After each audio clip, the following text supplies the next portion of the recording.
Yeah, there's several things that I want to talk about today, and I'm going to bounce around a little bit, so I hope it's coherent. And if it's not, there'll be a question and answer period at the end, so uh, some questions could be asked. But I think I want to start at the beginning of the pandemic in early 2020. I had been living in Boston for over 25 years with nobody knowing a thing about my past. I'd managed to keep it all secret for all those years. And then about 2 months into the pandemic, in May of 2020, I got an email from a correspondent in Canada, Northwest Canada, and she was reading a book, The Virginia State Penitentiary, A Notorious History. And she sent me an email and she said, Calvin, there's somebody in that book with your name. Is that you? And I had to sit down when I got that email because, my past that I thought was buried, all of a sudden came back in a rush. And so with that, I want to talk a little bit about how it all started. I'm an alcoholic. I've been sober now for over 38 years. But it wasn't like that in the beginning. I started drinking when I was very young, just barely a teenager, and got in trouble right from the start. I wound up getting kicked out of school. I was selling booze in school, and joined the Marine Corps. Got kicked out of the Marine Corps. Had trouble finding a job afterward. Wound up getting sales jobs that I would lose because every time I got paid, I would drink up what I had earned, and eventually in my early 20s, it became more and more difficult to even do that, to work, and I got a gun. I had a woman friend, and I started committing armed robberies to get the money to continue to drink, and I wound up in Norfolk, Virginia, committed a couple of armed robberies and got arrested. After a police chase, they put several bullet holes in the car, and I was lucky to survive that. But I wound up getting sentenced to 30 years in the Virginia State Penitentiary. This was in 1965. At that time, the Virginia State Penitentiary was 165 years old. It was an old prison, and before the end of that year, I got caught with a pair of shears and a shakedown of the cell block I was in, and I was sent to a place called C Building. It was a prison within the prison, the solitary confinement block. Had a wall around it, and I had no idea when I was sent there that I'd be in that building for the next 4.5 years. But when I got there, they brought me down to the basement. I was stripped of all my clothes. I was given a pair of pants, a shirt, socks, a little hand towel, and a bar of soap and a roll of toilet paper. That was it. And locked up in a solitary cell. And we were only released from that cell every Saturday morning to take a shower. Other than that, it was 24 hours a day, and the diet was bread and water. You got 4 pieces of bread in the morning, 4 pieces of bread in the afternoon for 2 days in a row. And then on the third day, 2 reduced meals. By reduced, I mean there was no bread with the meal, there was no dessert, and it was just like 1 scoop of whatever was being served in the main mess hall. Everybody lost weight in solitary confinement. Years later in court, a doctor who was an expert on these matters, who'd worked with prisoners of war and had studied the concentration camps in Germany, estimated that we were being fed 700 calories a day. And just to give you an idea, to frame that, In Auschwitz, prisoners were given 1,700 calories a day. Of course, the difference was they were working hard labor, and we were locked up in a cell, where we could barely move around. So in any regard, I was in solitary that first time for 30 days, and then brought upstairs in the same building, where there were 2 more levels of solitary confinement. The most open one was you were locked up in your cell for 23 hours a day, and released for an hour to go outside onto a small exercise yard. And they had a little mess hall there where you were released twice. You were only fed twice a day there too, but you had regular meals, and you could go to the mess hall. And the third type of solitary was you were upstairs, being fed twice a day, but you got fed in the cell. They padlocked your cell door, and again, you were only released once a week to take a shower, and that was it. Well, not long after the next year, I had read in a newspaper that was being passed around about a court case that had to do with alcoholism. And while it said that alcohol wasn't an excuse for committing a crime, it was something that could be brought up in mitigation if you were found guilty to temper the punishment, the sentence portion of the trial. And I knew nothing about how to write a petition to get into court. That was nothing about my alcoholism that had been brought up in my trial. But there was a guy in C Building at the time named Robert Landman, and he was what's called a jailhouse lawyer. He, in his time in the Virginia prison system, he helped.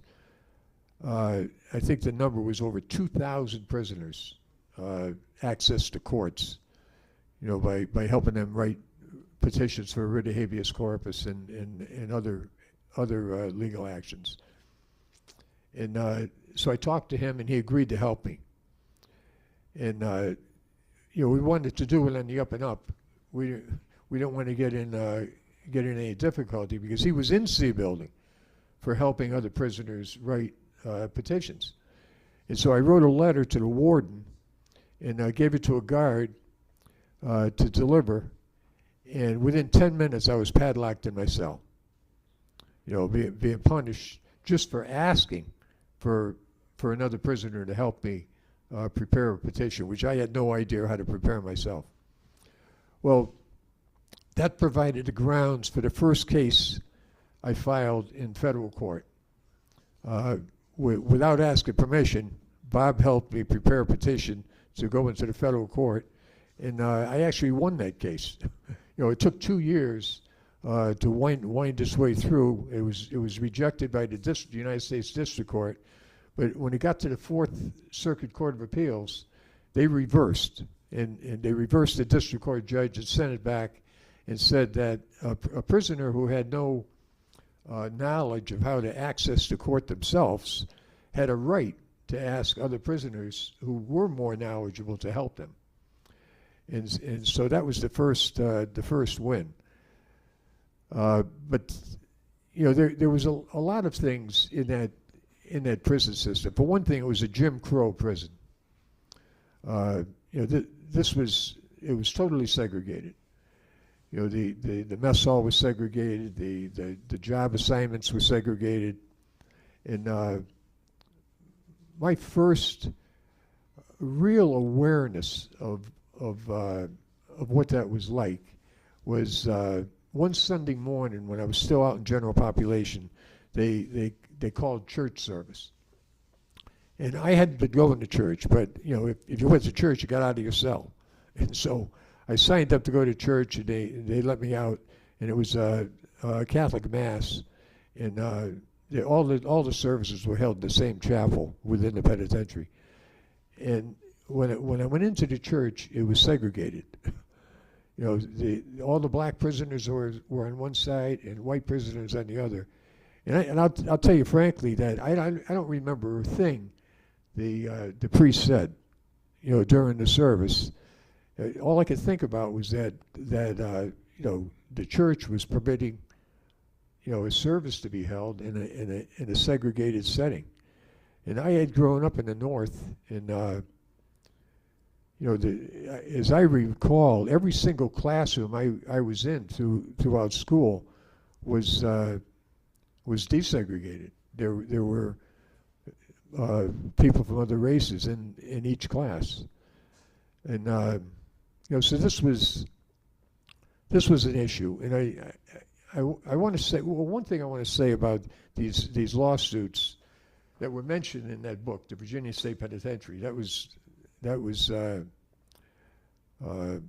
were 5 plaintiffs in these cases, and I want to give a shout out. I'm the only one still alive, so for their memory, Robert Landman, Leroy Mason, Thomas Wansley, Roy Hood, and myself were the 5 plaintiffs.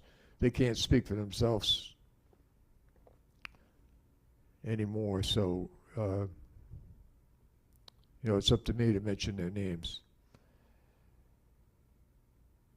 In 1968, well, before I get to 1968, I just want to mention one other thing. We had access to newspapers and magazines when we were upstairs in that building. And in 1966, June the 6th of 1966, Bobby Kennedy went to Cape Town, South Africa, and he gave a talk. It's called the Day of Affirmation speech. And another name for it was the Ripples of Hope speech. And it was written about, I don't know if the whole speech was in the paper I saw, but there was a portion of it. And I'd like to read you. I say to myself, I'm never going to get up before a podium and read something, but this is short, and I don't want to miss any of the words. Each time a man stands up for an ideal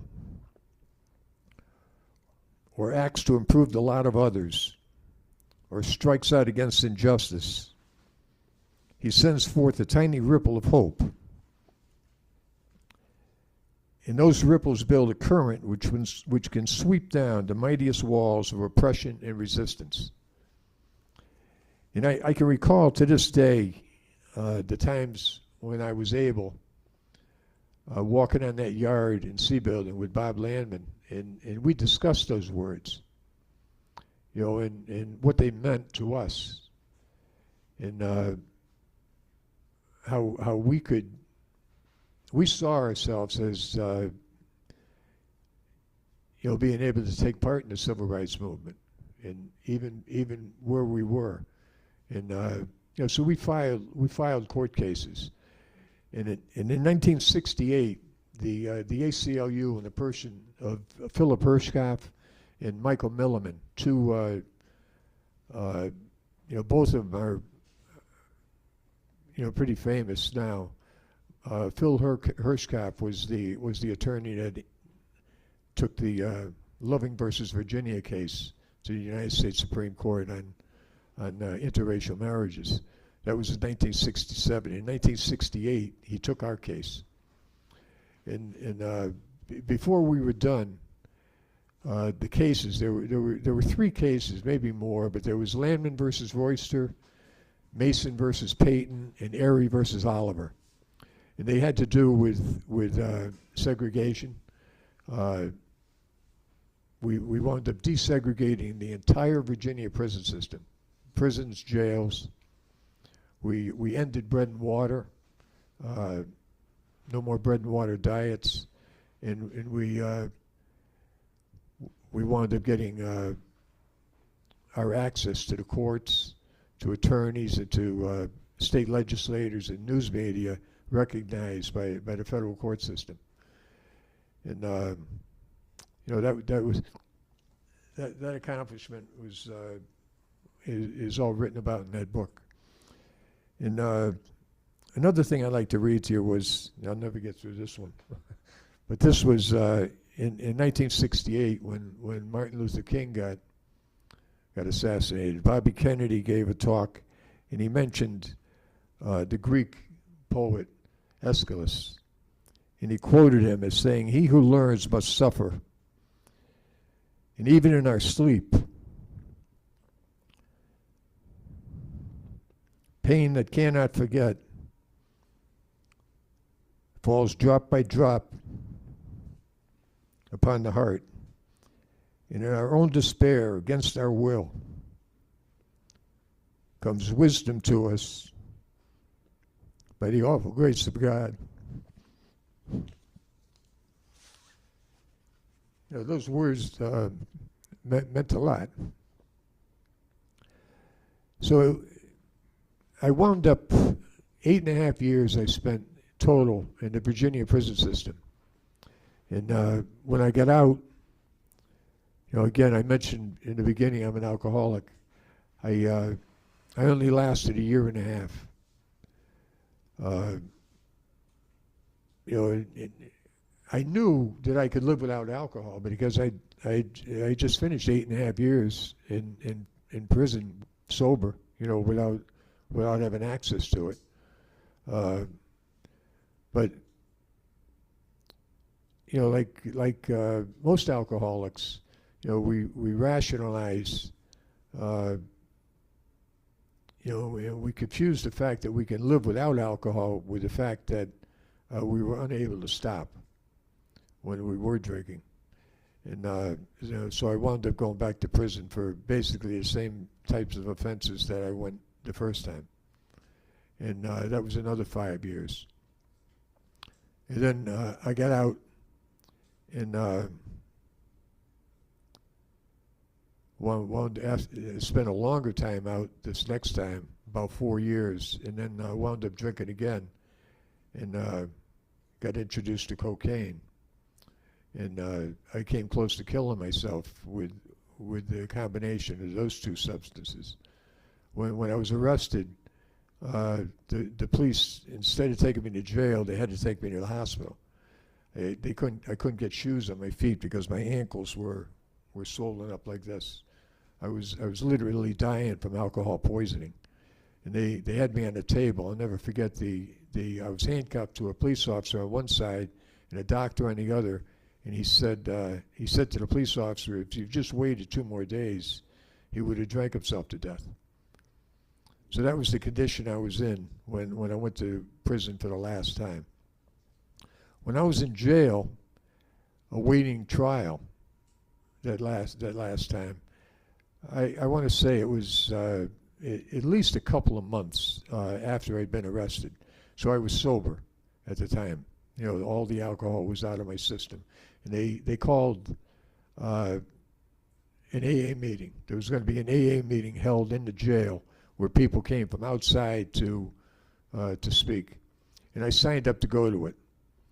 And there were 4 or 5 people came in from outside, and one of them, I'll never forget, he was he was younger then than I am now, I'm sure, but he looked out at us and he said, if any of you have ever had a problem stopping drinking, you don't have that problem anymore. Whether you've noticed it or not, you've been stopped.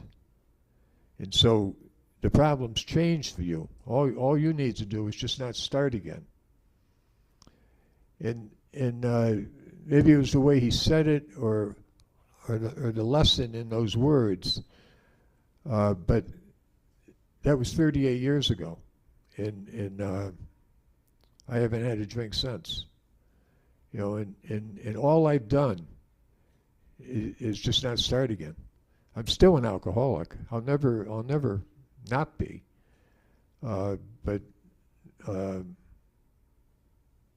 You know, I never was able to stop. You know, and to this day, you know, that's one of the things I wanted to say up here was that I was never able to stop drinking, and I didn't. I was stopped, you know, and all I've done is just not start again. So that's you know, like saying. The other guy's names by co-plaintiffs. That's the other thing I wanted to pass on was those words that I heard from that guy in that AA meeting in jail.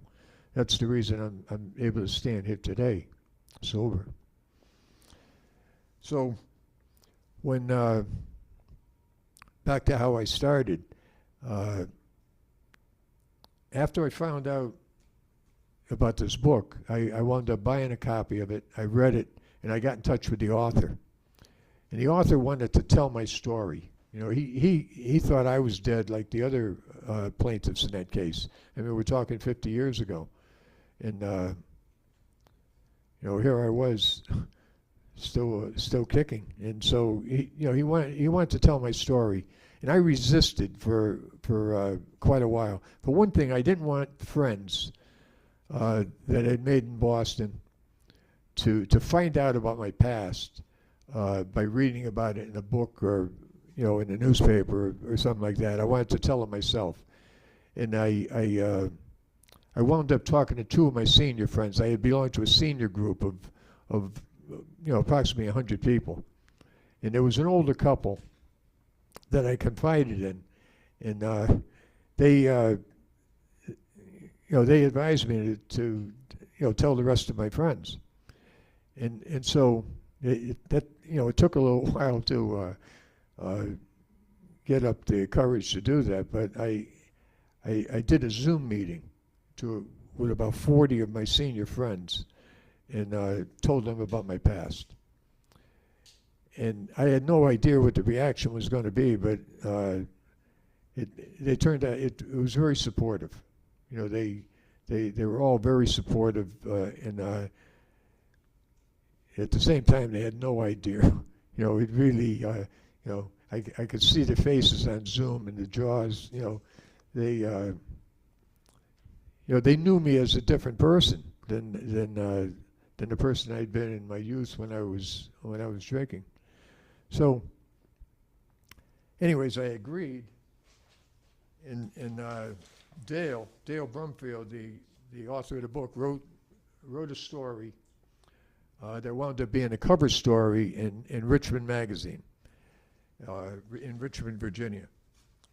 And again, I had no idea what was going to happen when that story was told. What happened was a copy of that magazine got into one of the prisons in the state of Virginia, Fluvanna, the women's prison. It's the maximum security for women in the state of Virginia. And it got into the hands of the law clerk there, who was doing legally and getting paid for what I was being put in solitary confinement for 50 years previous. And the story blew her away. She couldn't, she had her daughter look up my address, and she wrote me a letter to thank me for what I had done 50 years before, that paved the way for what she was doing legally today. And we began a correspondence. I'll say a little bit about her. Her name is Shebri Dillon, and she was convicted of white-collar, nonviolent offenses, and given a 30-year prison sentence in the state of Virginia. She had 4 young children at the time. She's already been locked up 8 years. So we began to correspond. In a book I was reading at the time was Our Class by Chris Hedges. And Chris Hedges teaches in a men's maximum security prison in New Jersey. And that's the book was written about our class. It was written about that class. He goes in twice a week to teach a course. And I had asked Shebri if she'd read the book or if they had the book in the prison library. They didn't have it. They had never even heard of Chris Hedges, although he'd written a dozen books.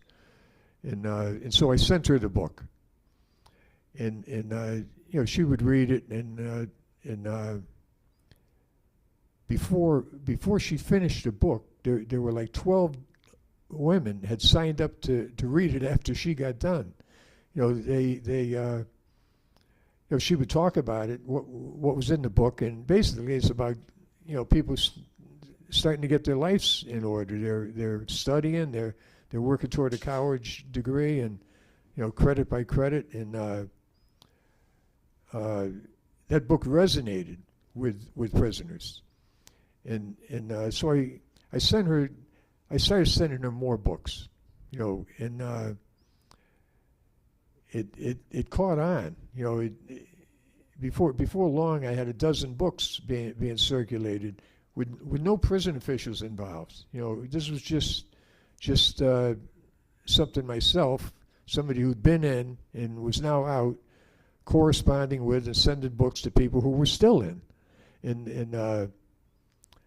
maybe it's because I had been in, but the books that I was selecting were resonating with the prisoners. And I want to mention some of the other books that I sent in. One was called Solitary by Albert Woodfox. Albert Woodfox did 44 years in solitary confinement in the state of Louisiana, in Angola. And his was one of the books that I had ordered for myself while I was trying to make up my mind whether to go public with my story. And I finished that book on August the 4th, 2022. And I went to reach out to Albert. I was so moved by reading that book. He had died that morning from COVID. The very day I finished his book, he passed away. And he had been going around the world speaking about his experiences in prison. I mean, one of the inspiring things about his story was he taught the guy in the next cell how to read and write using a dictionary. At one point during the sentence, he turned the cell into a classroom. He never gave up. And he was trying to help other people, even in those circumstances. So his was a very inspiring story, and that resonated with prisoners as well. And at this point, I started thinking that maybe I could replicate what I was doing with sending books to Shebri, and at first I was thinking, well, who am I going to send the books to? How am I going to make a connection? Well, in Virginia and in many other states, there's organizations that prisoners write to. In Virginia, it's called the Coalition for Justice. And here in Massachusetts, they have like Prisoners Legal Services, and I mean, most states have some place that some organization where people are concerned about the people who are in prison. And in Virginia, it's the Coalition for Justice, and together with Virginia Tech, one of the colleges down there, they publish a publication called Unlocked, and in it there's submissions, poetry, some prose, some just letters written by prisoners throughout the whole state of Virginia. Well, I became aware of this and ordered a copy, and I was looking for some writing that would resonate with me, and one fellow, his name was Terrence Vaughn, had been incarcerated since he was 19. He was in his 40s at this time, and he's another one that when he had gotten arrested, the prosecutor had offered him a plea deal, 19 years. Well, he was 19 years old, and he was thinking 19 years in prison, that's his. So he pled not guilty and took a jury trial, thinking he might do better in front of a jury trial. When they found him guilty, the judge sentenced him to 49 years. As punishment for taking up the time of the court.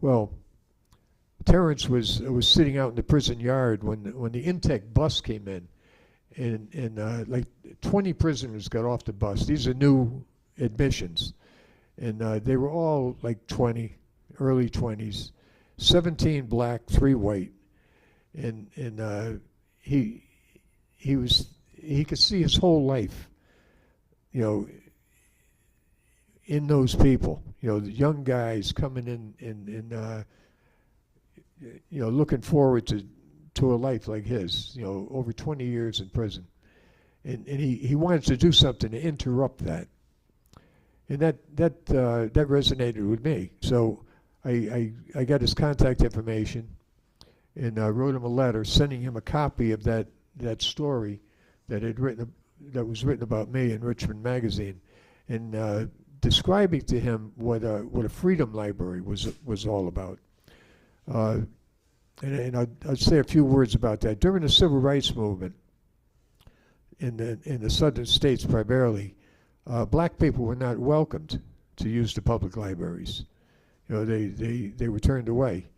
And so, you know, some of them and others would start a library in a private home, you know, or in the back of a store or someplace where they'd accumulate some books and loan them out to, you know, to people in the neighborhood that you know, and it was outside the system. You know what I mean? It wasn't a public library. It was people did this on their own initiative.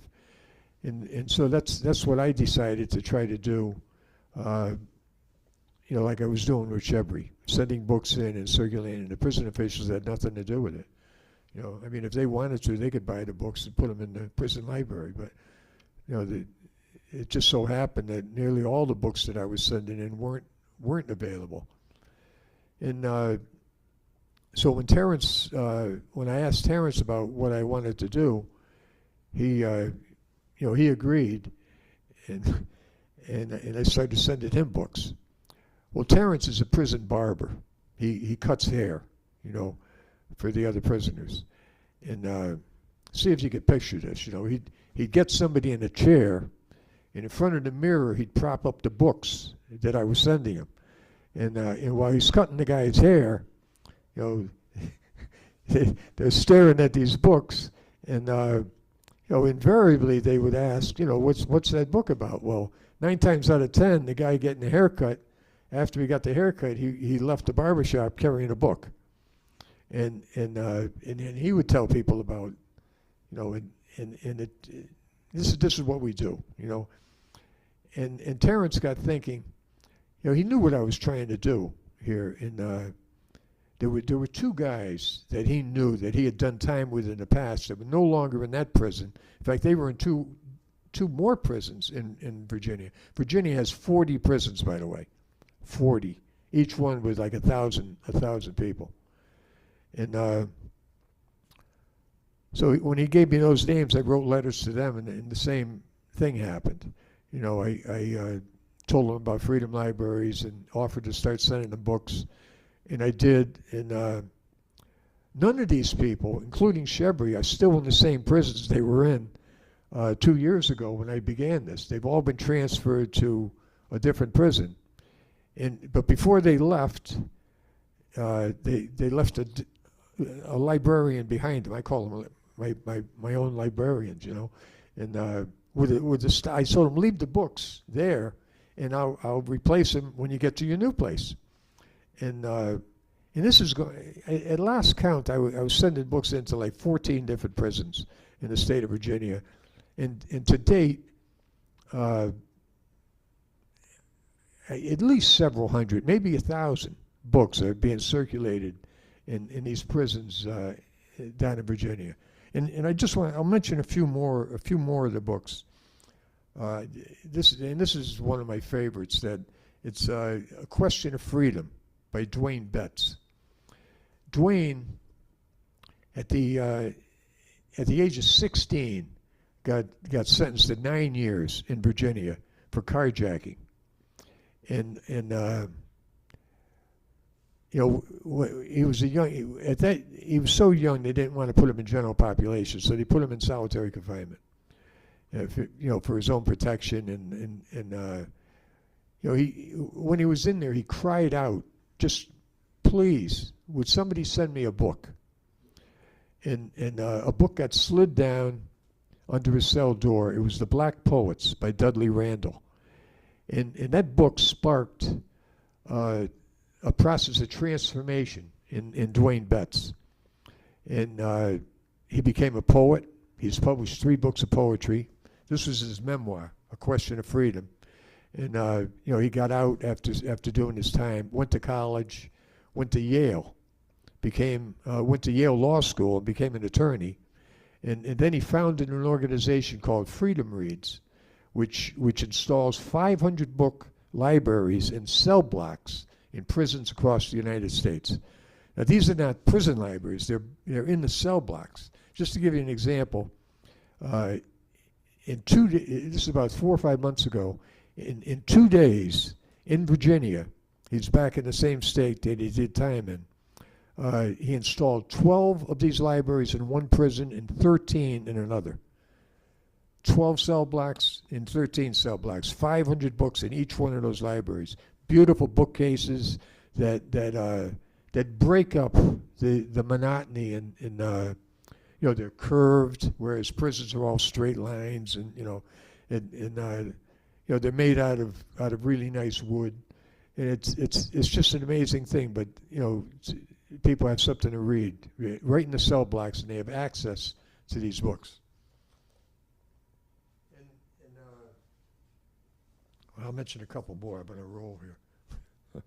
There's every year. Well, let me say this. A year ago, I affiliated myself with an organization here in Massachusetts called the Prison Book Program, and they send books to prisoners all over the United States, and they do it by request. Prisoners write letters to them asking for certain books, and they do their best to fill those requests.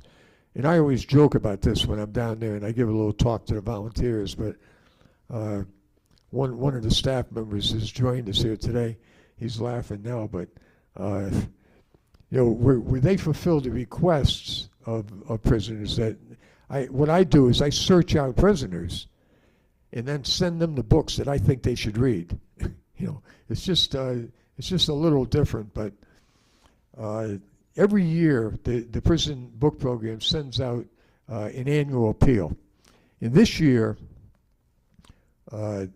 this is great. I don't know if you can see this, but there's a drawing of a person in prison. In the head, there's a cell door in their head opening up. Where the knowledge is going in from the books that they're reading. But this year. My first correspondent, Shebri, wrote something in a letter that they thought would be perfect to go in the annual appeal, and I want to read that to you. And I'll tell you something about the book first. The book that she's writing about is called The Warehouse. It's a visual primer on mass incarceration. There's text in there. It's not like a comic book. There's text, but there's also visuals that put what you're reading into the context of where, a prison. And here's what Shebri wrote about it. This book cracks like thunder when it lands on people. Just last night, that's the author, Kilgore's words hijacked our thoughts and ideas. We threw them back and forth, trying them on in our own experiences, exposing the racial divides and recognizing our own roles. We talked of our experiences as women of all races and cultures and what oppression looked like for each one of us. We talked of solidarity, understanding, and support in building a bridge between our differences. Kilgore designed this book for freedom, and that is exactly what it is producing. That's the type of an impact that some of these books can have, in the right circumstances. And then again on the back, she writes again, "Thank you, Prison Book Program. It's simply not enough. We are grateful deeply from our souls. Your time, investment, encouragement, and kindness literally changes the world, one human life at a time. The books you have sent have kept us company, comforting us in times of solitude. They have educated us in times of confusion and encouraged us in moments of darkness. We will exhale this compassion, knowledge, connection, and empathy to the world around us from the love that you allowed us to breathe in. Yeah. Amazing words from somebody doing a long prison sentence. Well, a couple more minutes, and then I'll open it up to questions. But I want to mention an author in a book that had a powerful impact on my life, and that's Viktor Frankl's book, A Man's Search for Meaning. And there's another book by him that was just published recently, is Yes to Life. And one thing I've gotten out of Viktor Frankl, and I again, I'm going to read just one short. Once you've read Viktor Frankl, I mean, he was an Auschwitz survivor. Lost his wife, his parents. When he got out, within months he had written his first book, Man's Search for Meaning, and then over his life he traveled the world speaking and trying to help other people. As you no doubt realize, we have at the same time reached the end of this topic and the limits of our discussion. No talking, no lectures can help us get any further. There is only one thing left for us to do, to act, namely to act in our everyday lives. And what he means there is that, I'll just put it in my own words, we all have a past. And we all have something in common about that past. We can't change it or alter it in any way. It's already happened. It's history. And as far as the future goes, that's not guaranteed to any of us. What we have left is today. And if we're going to make a difference, it's something we have to do in the present, each and every day. And if we do meaningful things each and every day, eventually we can look back at a life of meaning. So thank you all for listening.